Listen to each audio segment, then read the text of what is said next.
무기계약직과 통상근로자, 정당한 이유 없이 복리후생의 차이를 두어서는 안 돼요. 그런데 무기계약직은 일단 기간제 근로자가 아니에요. 안녕하세요. 근로자의 자신감을 올려주는 노무 채널 근자감의 신정욱 노무사입니다. 회사 현장에서 아주 많이 쓰이고 있지만 현행법상 정확한 의미와 표현과는 거리가 있는 대표적인 용어들이 있어요. 우리 로자님뿐만 아니라 사장님도 오해하고 계신 용어들 몇 가지를 소개해 드릴게요. 먼저 가장 많이 쓰이지만 잘못 사용되고 있는 용어는 무기계약직이에요. 무기계약직은 회사 현장에서 대체로 계약직으로 입사를 했지만 2년 이상 근무하게 되어 더 이상 계약직이 아니라 정년까지 근무할 수 있게 된 직군을 무기계약직이라고 부르는 것 같아요. 그런데 이 용어는 사실 법적으로 정확한 표현이 아니에요. 무기란 기간의 정함이 없다는 뜻의 한자고요. 계약직이란 기간의 정함이 있는 근로계약을 한 사람을 말하니까 모순되는 두 용어를 사용한 합성어인 셈이죠. 계약직은 현행법상 계약 기간을 정한 근로계약을 말해요. 즉 근로자로서 계약 당시에 미리 계약 기간이 정해져 있어서 계약 기간이 만료되면 근로관계가 자동적으로 종료되는 근로계약인 거죠. 계약직은 현행법상 기간제 근로자라고 불러요. 이게 정확한 표현이에요. 하지만 계약직이라고 부르더라도 틀린 말은 아니며 법적으로 그 의미에 혼동을 주는 용어도 아니어서 큰 문제는 없어요. 그런데 무기계약직은 일단 기간제 근로자가 아니에요. 즉 계약직이 아니라는 거죠. 근로계약이 끝나는 날짜가 정해져 있지 않아요. 그 회사에서 취업규칙 등으로 정한 정년이 될 때까지는 사직하거나 해고당하지 않는 한 계속 근무할 수 있는 법적 지위를 갖고 있는 근로자예요. 보통의 경우 계약직으로 입사를 해서 2년간 근무를 하고 퇴사를 해야 하는데 계약직과 회사가 퇴사 전에 합의를 해서 계속 근무를 하게 되는 경우 현행법상 그 로자님은 정년까지 근무를 할 수 있게 돼요. 더 이상 계약직이 아닌 거죠. 이 경우가 바로 무기계약직인 거죠. 무기계약직은 정규직과 달라서 임금이나 직급에서 차이가 있죠. 법원은 무기계약직도 사회적 신분에 해당되어 같은 사업장 내에 동종 유사 업무를 수행하는 통상근로자와 무기계약직을 근로조건이나 복리후생에서 합리적 이유 없이 차별하지 못한다고 판결을 내리고 있어요. 사장님들께서는 이 점 주의해 주세요.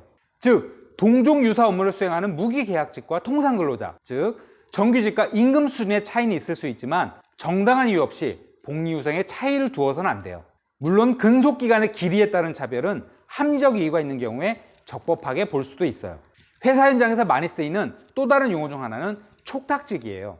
이것은 보통의 경우 정규직이 아니라 특별한 계약직을 부르는 용어로 보여요. 예를 들어 정년퇴직을 한 로자님을 대상으로 회사가 계약직으로 재입사 제안을 하는 거죠. 이분들을 촉탁직이라고 부르는데요. 법적으로는 계약직과 다르지 않아요. 그리고 현행법상 만 55세 이상인 경우에는 계약직으로 2년 이상 근무하더라도 기간의 정함이 없는 근로자로 전환되지 않아요.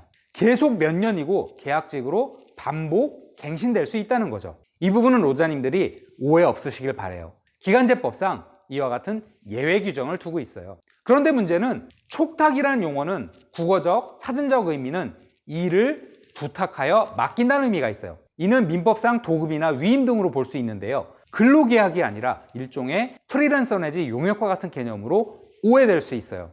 실제로 회사 현장에서 프리랜서를 촉탁직이라 부르는 경우도 간혹 발견되죠. 하지만 정확하게 말씀드리자면 정년퇴직 후 재입사하여 계약직을 근무하신 분들은 그 명칭이 촉탁직이라 불리더라도 법적으로는 계약직 또는 기간제 근로자이므로 기간제법에 따른 보호를 받게 돼요. 당연히 근로기준법상 근로자가 되고요. 또 정규직 근로자가 회사에 협의하여 촉탁직으로 전환된다는 경우도 있는데요. 이 경우에는 분명히 계약직 근로계약으로 보아야 하고요. 촉탁직이란 명칭에도 불구하고 근로기준법상 근로자로서 노동법의 보호를 받을 수 있다는 점을 로자님과 사장님들은 명심해 주기 바라요. 물론 프리랜서 내지 도급이나 용역의 의미로 촉탁직을 사용하는 회사도 있을 수 있어요. 하지만 회사와 수직적 관계로서 지시 감독을 받는다면 그 실질은 근로자가 되고요. 촉탁직이 프리랜서처럼 회사로부터 계약에 따른 업무 요청을 받는 수평적 관계 내지 대등적 관계라면 근로자가 아니라 민법상 도급 또는 위임 계약에 따른 수임인 또는 수급인의 지위에 있으므로 노동법의 보호를 받지 못하게 되는 거죠. 이번 내용은 조금 어려울 수 있는데요. 영상을 반복해서 보시거나 아니면 근자감의 블로그에 포스팅을 차분하게 읽어보시기 바라요. 그래도 궁금하신 점 있으시면 댓글로 질문 남겨주시고요. 영상 제작에 큰 힘이 되는 구독과 좋아요 그리고 알림 설정도 부탁드려요. 감사합니다.